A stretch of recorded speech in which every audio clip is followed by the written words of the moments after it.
broadcast network, AFTERBUZZ TV.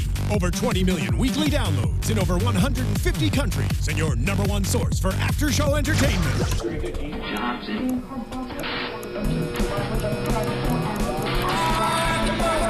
AFTERBUZZ TV, the destination for TV superfans. Producing aftershows for over 300 of your favorite TV shows. Interviewing celebrities and showrunners. And bringing you behind-the-scenes exclusives. All thanks to E! Entertainment's Maria Menounos, producer Kevin Undergaro, and internet leader Akamai.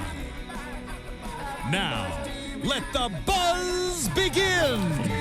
Hello, AfterBuzzers. Welcome back to another episode of the Vampire Diaries, Season 6, Episode 15, Let Her Go. I am your host, Roxy Striar, and you guys can find me everywhere at Roxy Striar. And I'm sitting alongside our amazing chat mistress, Tiona Hobson. Hello, everyone. And the wonderful Katie Campbell. Hello, hello. You guys can find us at AfterBuzz TV, AfterBuzzTV.com, YouTube.com/AfterBuzz TV, where we are actually live right now. So if you're watching this later, we are live on Thursday nights at 9 p.m. Pacific time, which would be the hour it is right now. So here we are, and you guys can also find us on Twitter and use the hashtag ABTVTVD. I know it's a little confusing, but you guys are smart, so I know you can keep up. Okay, I want to get your guys' opinion on tonight's, what I thought was just an incredibly beautiful, beautiful episode. What did you guys feel?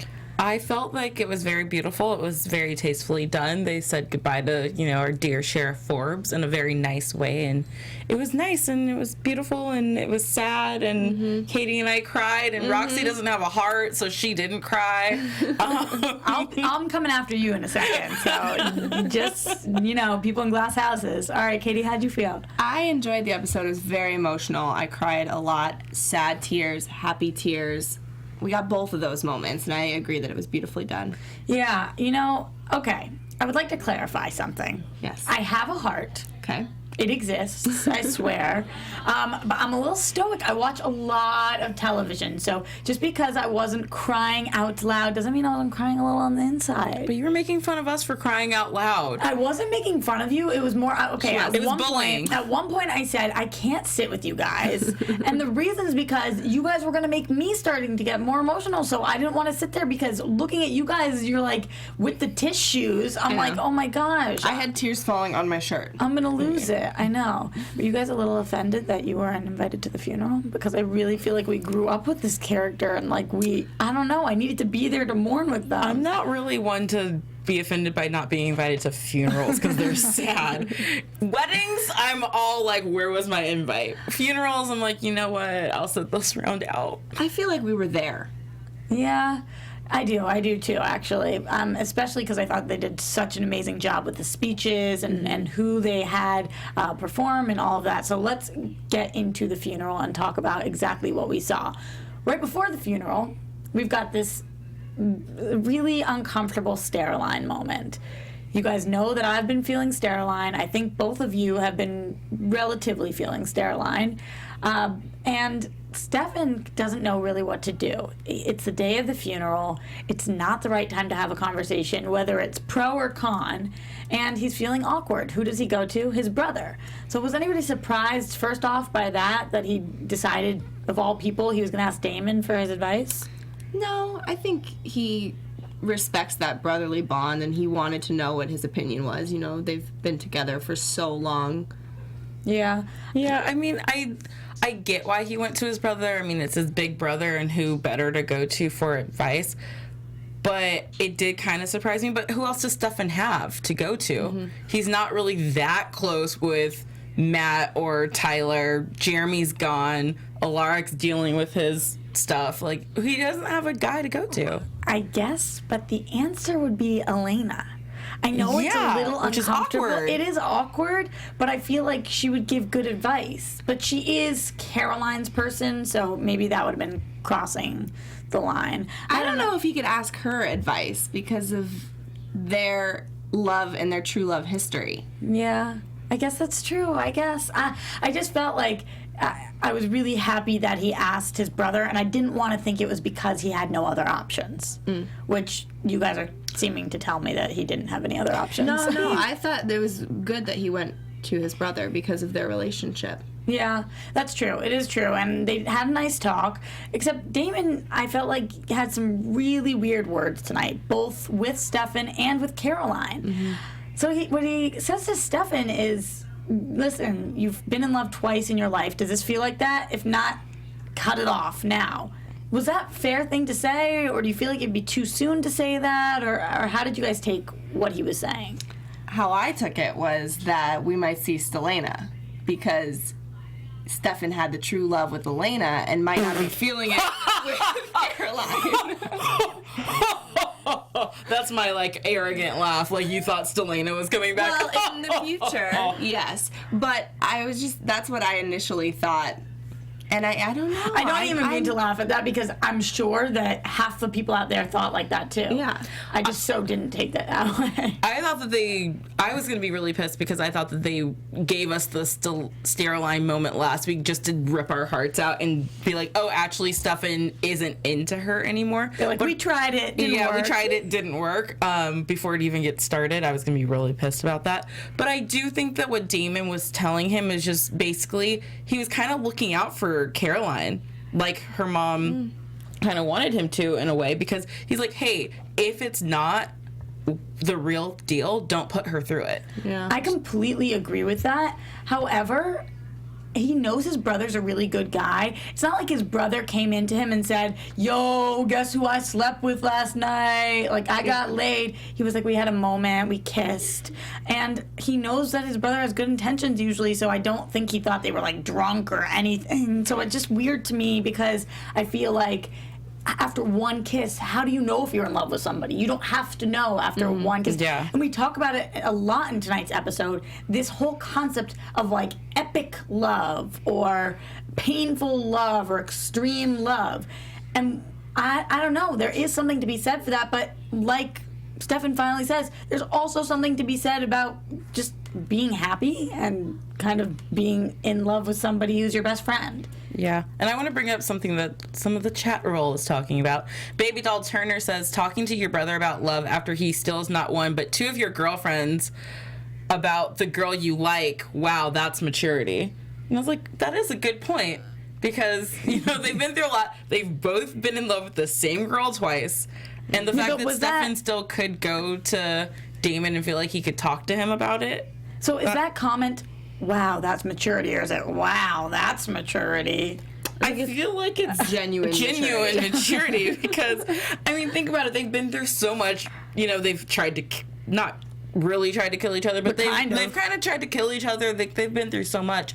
And the fact that he could then go to his brother for advice, or even feel comfortable enough talking to him about things, that says a lot. Well, and we've seen these brotherly moments. When Damon first came back, he came to Stefan. Like, they have that true brotherly bond that they're always going to cherish what each other say and how each other feel. And I think they are mature and they've grown. Yeah, I agree with that. So I do think it was fair that he went to him. I think the advice he gave was in the right place. I feel like it came from a good place. I don't know if it was too soon or what, but I was glad at least he said, don't do it now. Today's the wrong day. So finally, when Stefan and Caroline do see each other, can you imagine if he hadn't had the talk with his brother and he saw her and was like, yeah, I gotta call it quits on this. I don't think he would have done that, but that would have been brutal timing. See, I don't think he would have done that, and I think when he was talking to Caroline, he basically kind of did that without saying it, because if he was feeling the other way, I think he would have been like, yeah, you know, I do want to explore this, but since he didn't say anything, I don't want to talk today.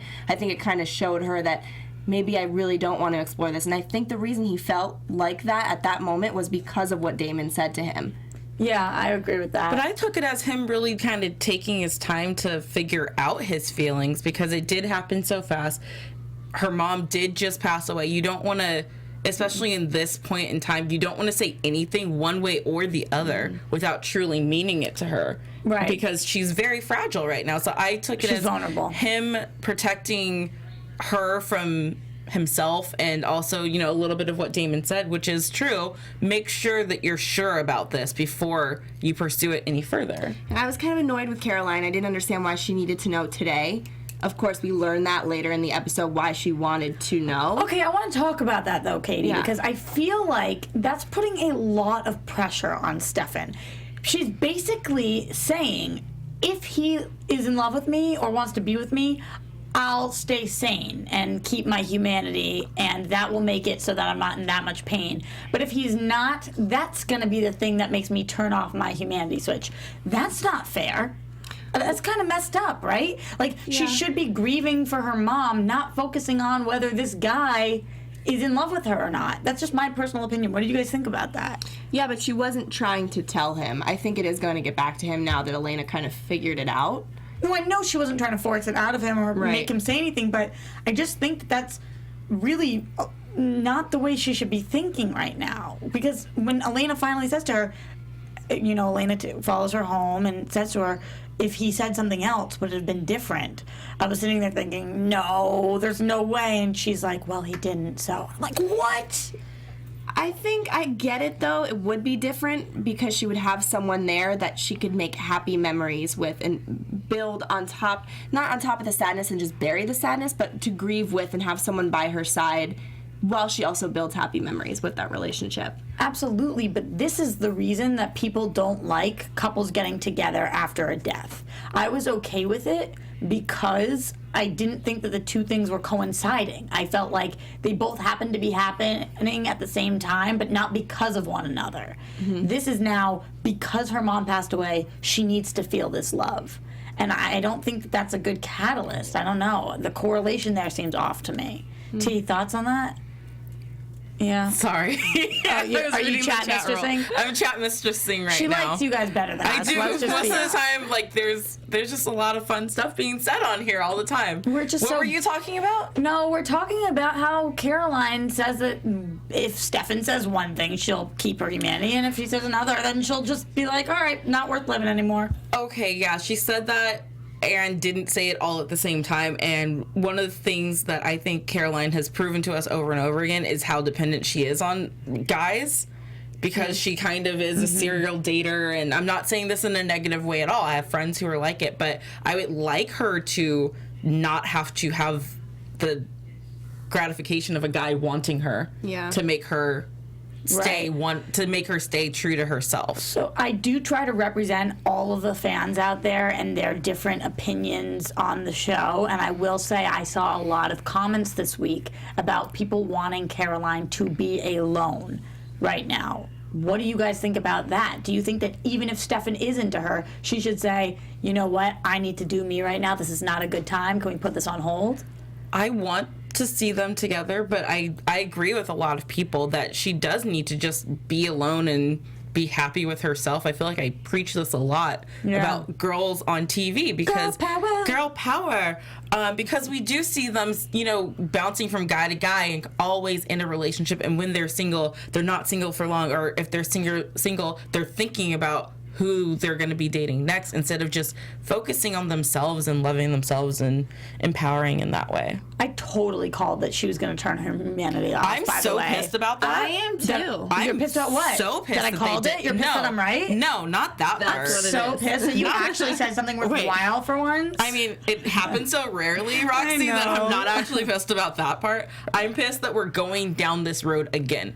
And Caroline, to me, is a smart girl, and Elena tried to say it, but you've seen what turning off your humanity has done to every single one of your friends who's done it. And you didn't learn the lessons of how hard it was, one, to bring them out of it, how unhappy you were with them when they were that person. So why are you then going to go ahead and go through that? I mean, I understand that she doesn't want to feel, but it's a horrible mistake, and I'm so pissed that the writers are making us do it again. I agree, too. And over everything, I think that it's a mistake because it's not what her mom would have wanted. Of course it's not. In just the same way that it's not what Damon would have wanted for Elena, or it's not what Jeremy would have wanted for Elena, or it's not what anybody would have wanted for Stefan. Like, I never think it's what somebody would want, but I have to play devil's advocate here and say, at what point does Caroline get to make her own decisions and not just learn from everyone else's mistakes? At what point does she get to say, Elena, you did this twice, Stefan's done this, Damon's done, you've all done this, why can't I do this? I get that. And Elena, not only did you do it, you did it, and then you just erased all your memories again. I don't have to be the pure person. By the time you were done, was it really a mistake? I just think that Caroline always has to be the good one, always has to be the right one, has to be righteous or whatever it is. Let her learn for herself, no? I'm not saying I want her to do it, but I'm saying I get it. Here's what I think could be interesting about this whole scenario is that we get to see Dark Caroline, and I know a lot of people have been interested in that. Yeah. So I think that could make for some good scenes in the next coming episodes, but I don't want her to do this.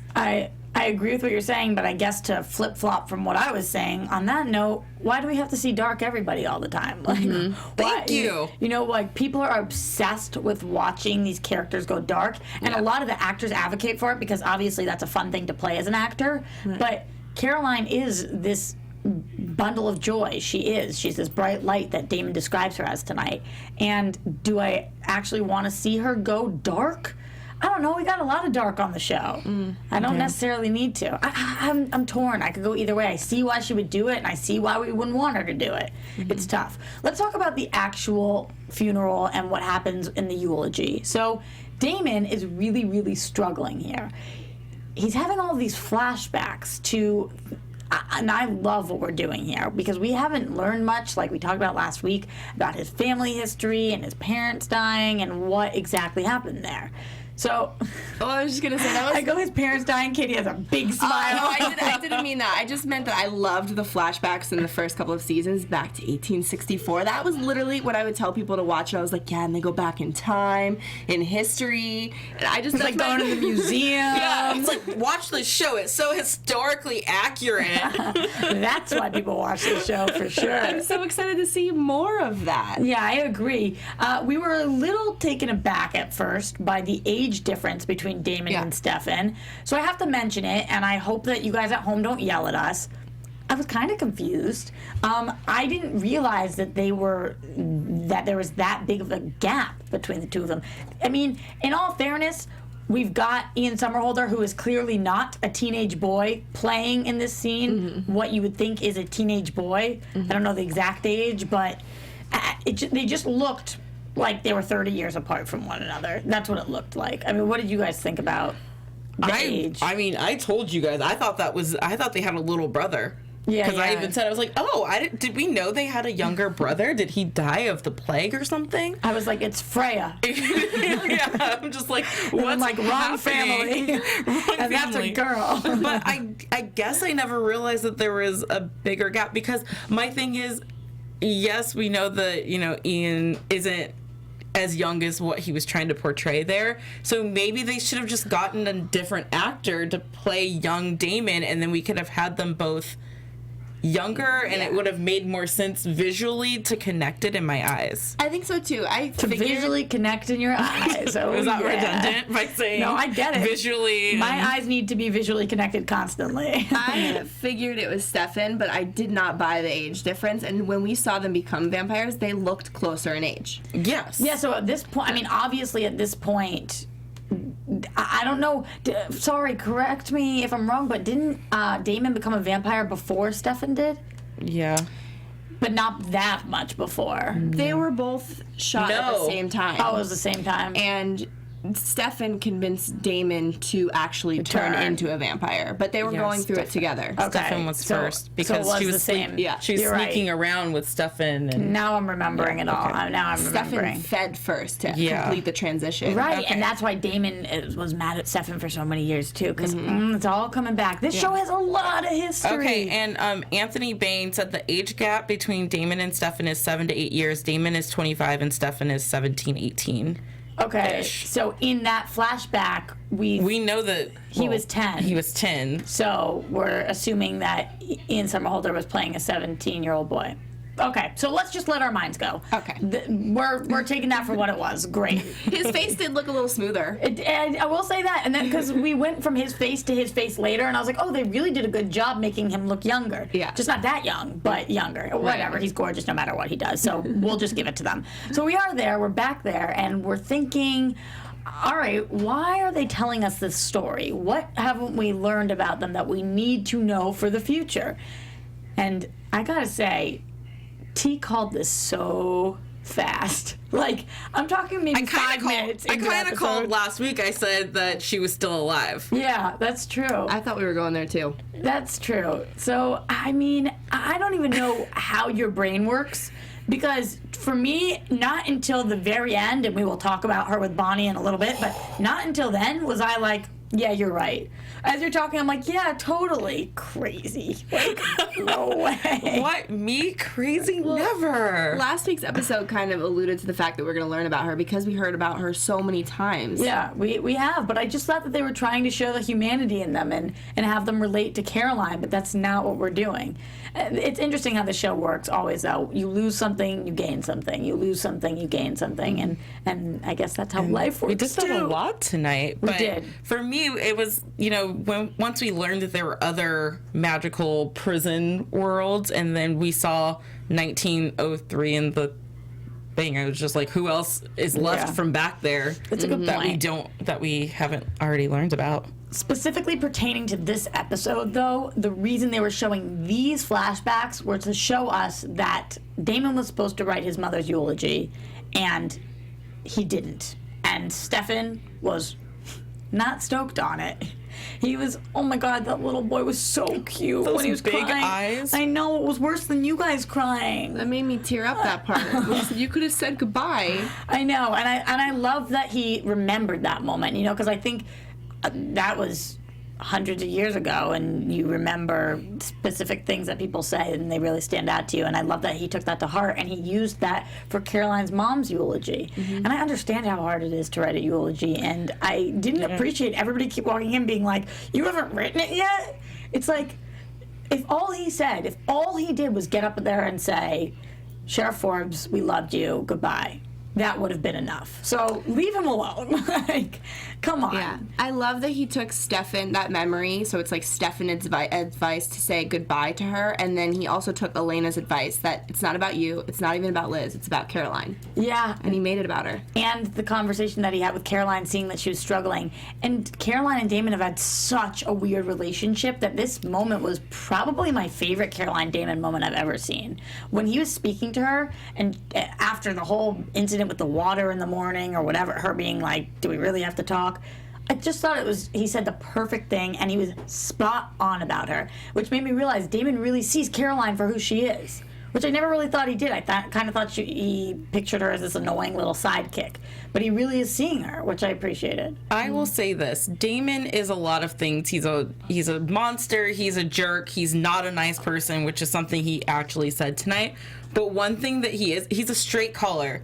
And I think that he always gives the amount of respect to people that they deserve in the moment, because he doesn't play favorites per se. He's always just going to keep it real with you and tell you when you're acting like a jerk, and it's like, whoa, you're calling me a jerk or anything like that. But Damon's always just been like a very honest person about people. So I think it's perfect for him to be the one giving the eulogy and just to express these things to Caroline, because you know that it's actually what he means and what he feels about her. But I just didn't want him to tell her that next week is going to be the hardest. And I believe that that's true. It's when you're alone and you're going to start thinking and it's quiet and you're going to fall apart. But I don't want him to tell her that right now. She's too fragile. Here's the thing. Some people think that because they have knowledge, it means they must share it. I understand that he has this knowledge, but it didn't mean he had to verbalize it at that moment. I think he's completely right. What he said is true. Like you said, he's a straight shooter, What did you say, shot caller? Shot caller, big baller. Yeah, all of those things are true. All of those things, 17-year-old. But, I just felt like, so she thinks that tomorrow will be hard. Let her think tomorrow will be hard then. And then let her find out that the next day is a little harder, and then it gets a little harder. Yeah. Like, you don't need to tell somebody, hey, just so you know, you think today is the worst day of your life? You're wrong. Like, I also think that, not that it's okay, but Caroline did kind of take a jab at him. That's true. So I think that it was kind of his defense mechanism was coming up of like, hey, you think this is hard? Like, wait until next week. And it was his defensive mechanism, because she kind of took the jab at him when he's sitting here mourning his best friend, too. I think that's what a lot of people in this situation forget, is how close he actually is. They can have their feelings about him and feel certain ways, but at the end of the day, Caroline's mom considered Damon a very true friend. Right. I don't know, though, if it was a defense mechanism 100%, because I don't think he meant it maliciously. I think he just was honestly, legitimately saying, that's not true. Like, Yeah. I want to prepare you for the worst. You know, like surgeons going to surgery, they say, this is what could happen. I don't know. I really don't think he was trying to be a jerk, but part of it, is definitely like, you jabbed me. Well, look what he caused. Yeah, everything's I'm not spiraling out putting of that control. fully on him. Not She fully. said what Damon said. Didn't help. Not that she wasn't already thinking it. All right. I'm gonna be on Team Damon right now. Of course. I know. We could fight about this forever, but we know how it's gonna fall out. My question to you guys, and it's a little off topic, but I was thinking about it during the funeral, and I just remembered, I want to make sure I say it. Did you guys get surprised at all that we didn't see Enzo come? Because he had this big crush on Caroline, and it kind of faded out, and I never understood why TVD wanted to make it so clear to us that Enzo liked Caroline. Was it just because now he hates Stefan even more, or what was it? And was it not real if he didn't show up to her mom's funeral?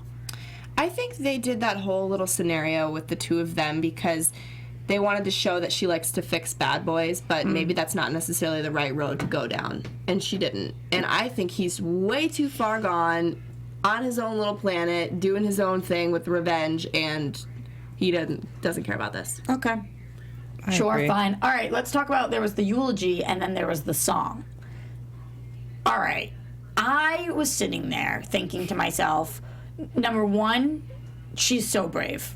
To get up there, you know, it's hard enough to sing, but when you've got that like drip in your throat because you've been crying or whatever it is, your voice gets all shaky, and I just thought it was so beautiful. And then I'm also thinking, did we know she could do this? And our resident expert, Katie's like, yes, we did. on this date of this year, we found out. No, but seriously, you pointed out to us that she could. So what was the exact moment? She sang in the Mystic Grill, Eternal Flame, and this is when she was a vampire, so it was in season 2, and Jenna was still alive. She was watching her do this, and she was reaching out to Matt, basically showing that she had feelings for him, and he watched her perform, and she compelled the actual musicians at the time that she was going to be able to sing this and live out her rock star days. Girl's voice was on point. Beautiful voice. Yeah, I loved it. I thought she did an amazing job. I really appreciated how simple, and, you know, it's not like she's sitting there belting out at the top of her lungs, but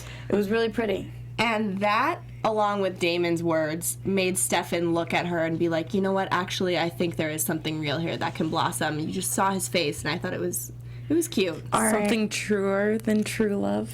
That makes me a little nervous, though. That moment made me nervous because you know when you see something, like when Caroline has this complex, she likes to fix people that you just talked about. Is Stefan doing that now? Stefan seeing something broken, is he just want to fix it? Because that was his realization moment, and I was like, ooh, ah. I thought it was more of him realizing who she is, because Damon said she's this beautiful light, she's a great person. He pointed out all these things about her, and Stefan was looking at her like, you know what, wow, she really is. And then with that beautiful voice, he's thinking, wow, she has a beautiful voice. Okay. That's what I took from it. Yeah, I could see that. Another thing that happens at the funeral, which I was caught so off guard by, was Tyler shows up wasted. Yeah. And first of all, I am going to get so much flack for this, but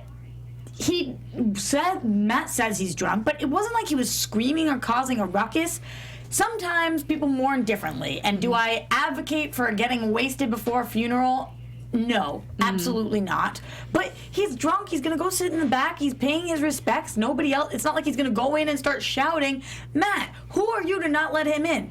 I just thought that was ridiculous. But what do I know? After all the loss that they've had and the fact that Tyler wasn't actually sitting there next to Caroline at this moment really made me mad. Yeah. Also, at this point, they're all pretty much functioning drunks. Yeah. They drink all the time. From the moment they wake up in the morning, they're pouring drinks and But it doesn't drinking affect them the all same way, I day. guess. The supernatural ones, it doesn't affect as much. Affect. But I think Tyler's gotten to the point, too, of being a functioning drunk where... But that's what he says. He goes, at Yeah. what point is it just normal? Yeah. I mean, he's there. He's not, like you said, he's not making a scene. I mean, he had some trouble getting up the stairs. Yeah. But other than that, like, he didn't do anything to take the the moment away from Caroline. Matt should have just been like, here, let me walk you in, sit with me, so that he doesn't like stumble inside. But I don't know, I just thought it was so not understanding of Matt. And the time for a talk was not there. Afterwards, he could have been like, dude, what's going on? Like, you're showing up drunk to the funeral. But to not let him in, I thought was so disrespectful. So disrespectful. I wanted him to be there. I did too. Yeah. And people could argue that it was disrespectful of Tyler to show up drunk because he knew that Matt wouldn't let him in or something. But I really don't think he thought that. I think that if Tyler had walked in absolutely smashed, like, why do I always add a to smashed? He would have gone up and Caroline would have been like, are you drunk? And he would have been like, yeah. And she would have been like, yeah, okay. Where's my drink? Yeah. Exactly. Like, I really don't think that people would have been like, oh, this kid's drunk. I don't think it would have been a big deal. So that was annoying. Maybe Matt was just worried that he would act out and say something when he shouldn't have. Yeah. Kind of ruin the moment of the funeral. That's true. That's true. And then Matt kind of redeems himself because what he does for Tyler, which is a path that we have been thinking that Matt was going to go down for a very long time, and I'm okay with that. But Tyler becoming a cop? No. Cops, like, all of the time kill people. Let's not say all of the time because I don't want people getting mad at you out there. Yeah, okay. But, That he has to. Yeah, For that he has safety, to. they're like legally allowed to at certain moments. I mean, it's just the wrong profession. I'm so scared for him. Why would Matt think this is a good idea? He's going to become a werewolf again. Period. And he has a rage problem. Yes, because he's a werewolf. Yeah. He's got that little bit of Well, this is how it happens. trigger finger happy. Because I think it's going to happen at some point or the other. I've been thinking he's going to be a wolf again, so I guess this is how it happens. Maybe he'll go on to the originals and he'll be able to turn whatever he wants and figure that out through them. I always thought Tyler had a better place on the originals because he's so lost here. I don't know why they didn't keep him over there when they sent him there, and then they were like, bye. They were like, nope. It was a horrible storyline for him over there. But Samantha Gavina says that Tyler was drinking because he was. Or wait, he was Sad drinking. about Liv. He was because he was annoyed with Liv, and that's why Matt was mad at him because he wasn't drinking for Liz. He was drinking for Liv. Oh, so we're mad about the drinking reasons. Not the fact that he's drunk, but why he's drinking. I get that, and he'd been drinking for days. It wasn't just about Sheriff Forbes, but still, I don't know. What do you guys think about Matt becoming a cop, though? We've been talking about it for a while. T, I think you mentioned that it was going to be a spin-off a few years ago, or Kate, one of you guys mentioned that. Well, there's been a lot of rumors that he's going to be the new sheriff because we were told that we would find out who the new sheriff is at the beginning of season 7 or by the end of season 6. So I think that this is just one of those things that's kind of setting it up for him to go down that route, and maybe it would make him more relevant to the show. Yeah, that's true. We need him and Tyler both to have a permanent place. And we need to figure out what that is. So I do think that would be better than him becoming like Tripp and being this rogue and going and killing vampires. But as the sheriff, he might actually have more control because you're an insider to the secrets, and you kind of control the safety of everyone. So True. That could pose a problem, him being against everybody. Right, absolutely. So that was one of our huge storylines going on tonight. The other major thing that was happening was over at Alaric and Joe's place. So we start the episode, and both of you are screaming at the TV, pregnant, pregnant, pregnant! And I'm like, okay, maybe, again, being me, like, I don't know why she doesn't trust us. I don't trust you guys at all. She doesn't trust us at Because all. you're a witch and a wolf. And who trusts a witch and a wolf? Not a vamp. Yeah, someone in the chat said I might be a Bennett witch. It's like, I mean, it's possible. It's possible. Yeah, I could see it. If dreams can only come true. So we go over there, and you guys are thinking pregnant, but then we see Kai walk in, and we're like, oh, she's not pregnant. This is some weird, twisted twin sickness that's going on. Coven thing. All right. Kai is really confusing me, and I need to know where you guys stand with him. Are you thinking, all right, we should give him another chance even though he was this murderous guy because he could have Luke in him? Or are you thinking, screw him, get him out? I still can't trust him. I think he has that evil that comes out still, but I think it's fun to watch his character because you never know what he's really going to say what he's thinking at the time because he's so conflicted in his own mind. So I enjoy him, but I still don't think anyone should trust him. I don't trust him, and I don't know what we're gonna get out of him, but I do. But what's hard for me is that if he dies, then Joe and Liv and all these other people die. The dad, like all these other characters die too. So in the sense, it's like I want you to save him, Joe, but then I don't because he's a horrible person. But like Katie said, I love watching this character on this show, and there's been a lot of Bankai love in the chat roll, so I would get yelled at if I didn't mention Bankai. Excuse me on who called Bankai. I have been rooting for Bankai from day one, even when Bon was being hated by Kai. I still rooted for them. I could just see it. Love is in the air. But here's the thing. We still haven't seen Bonnie and Kai together since he left. So I love how strong, like, the Bon-Kai movement is when they're not even together. And people are like, this is proof that they deserve to be together. They weren't even in the scene together. And did you see the Bayman moment, too? Yes, the Bayman moment, which Bayman was trending twice today. Thank you, Vivian Foxtrot, for pointing that out. All right, we have not gotten to Bayman yet. We're still on Bankai. And we have to talk about Jalaric more because of the baby and Yeah, okay. So basically, for once, Joe actually is using her doctor abilities, not her witchy abilities. Because we're like, what is she going to do for Kai? And then we're like, oh, yeah, he actually wants a checkup. So he goes in, and they're doing stuff, and Alaric won't leave, and he's being the tough guy boyfriend, as if he could do anything to Kai. Like, what you gonna do, Alaric? What you gonna do? He's gonna break his 7 bones. How can he do that? Because he's got, like, military training if you press it in the right way. And you want to know what Kai would do? Yeah, Kai would be like, all right, these are broken. Poof. No, they're not. I mean, but he's a witch, but he still has a mortal body, guys. Like, he still feels pain. Look at all the other witches. If you get thrown to a wall, you're gonna start bleeding. But can't he stop him before he even gets to that breaking? I guess not, because he didn't have the power at that point. He hadn't taken Joe's power. He would have had to reach to Joe to stop it, you know? So now he's got Joe's power. He's gonna be a bajillion times stronger because he doesn't even need to find magic to utilize it. He's just got it, which is scary if he is bad. But because Joe used the same spell, kind of like if she were putting her magic back into that knife, can she just kind of go up to him and take it back at some point? I don't think that she thinks she can, but I do think down the road at some point Joe will have her magic back. Or maybe it can be transferred to her and she can be the president. What do you call it? The pack leader? Oh, the president the of the coven. Can't be president. The most popular girl in the coven. The leader. Yeah, the leader of the coven. The leader of the coven. She's so popular. So that was a really, really interesting moment because it's between siblings, and I just really like watching their dynamic. It's awkward because I don't think Joe would ever actually kill Kai at this point because it's her brother. But Kai, we still don't know what he would do to Joe. So it is a little awkward, but I'm liking to watch them bond. And when Kai leaves, he says, yo, P.S., you preggers, girl.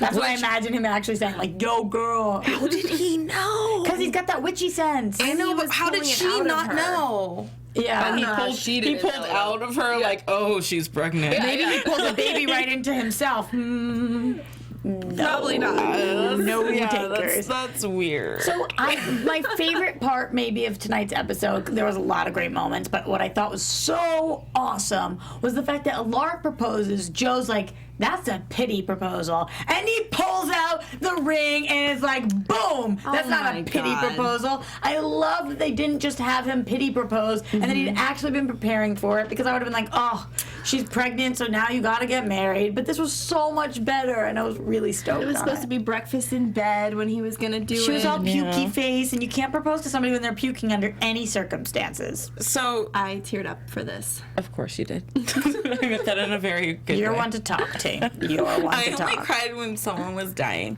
So are you going to be upset? I know you weren't upset about not being invited to the funeral, but not being invited to the wedding tea, that's a whole nother story. Because that's where the party is, and there better be an open bar, where and I better be invited. So you can party with Tyler. Yes. Trip up the stairs. Trip up the stairs. But a lot of people are saying that they feel like it's too soon for Joe and Alaric to get married, and, you know, the fact that they're having a baby, it might be too soon. One person Elijah 41 said Alaric would make a horrible father, all caps, horrible. All right, I'm gonna have to disagree. I feel like Elijah was fathering Jeremy and Elena for a long time, and yes, he did let Jeremy go off to hunt vampires, and yes, he did let Elena erase her memories, and no, I don't think those were great parent moves. But I mean, when he was with Jenna and he was like actually parenting them before they were adults, you know, I do think he could make a really good father, especially with Joe to balance him. I think so too, and I mean, I said it from the moment because he was like, you know, I want, you know, you and this baby, and I was like,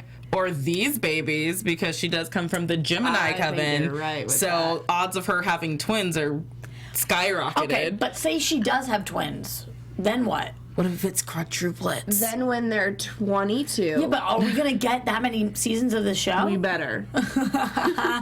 Good answer. But really good answer. But their relationship, Alaric and Joe, I don't think it's too rushed in the sense of they're a human relationship on the show, and we get to see that as well, not just these supernatural beings in love. Yeah, and I feel like kind of at this point when you know, and it hasn't been that short of amount of time. It's not like a week, and I do think Alaric is somebody who moves pretty quick.